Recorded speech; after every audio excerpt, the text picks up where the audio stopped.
মুরগি যদি বিসমিল্লাহ বলে জবে করে, পশু গরু ছাগল দুম্বা ভেড়া ও এগুলো যদি বিসমিল্লাহ জবে করে, খাওয়া কি আছে? জায়েজ আছে। যদি বিসমিল্লাহ ছাড়া জবে করে, এটা খাওয়া কি নেই? জায়েজ নেই। এখন আপনি যখন ব্যবসা করেন, পোলট্রির ব্যবসা করেন, কথার কথা মনে করেন, এখন বলে বড় একটা হোটেলে আপনি দেন, দৈনিক 300-400 মুরগি আপনি দেন, একসাথে 500 মুরগি দিয়ে দিলেন। এখন 500 মুরগির সাথে 10টা মুরগি ছিল মরা।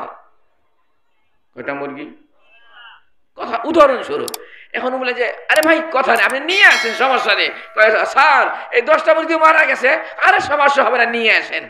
একারে ওই যে 590টা হইলো কি সুস্থ হালাল, আর 10টা হইলো হারাম। এই 10টা আপনি কি করলেন? ওর সাথে মিশিয়ে দিয়ে দিলেন। নাউযুবিল্লাহি মিন যালিক, সবগুলো হয়ে গেল হারাম। একজন মুমিন ঈমানদার যে আল্লাহকে ভয় করে, সেটা পারে না। যদিও নগদ নগদ আপনার দেখা যাবে আপনি 10টা মুরগিতে 1000 টাকা বা 1500 টাকা কি বলে লাভ করলেন, কিন্তু লাভ করলেন সামান্য, ক্ষতি করলেন অনেক অনেক অনেক, যার কোনো পূরণ সম্ভব হবে না।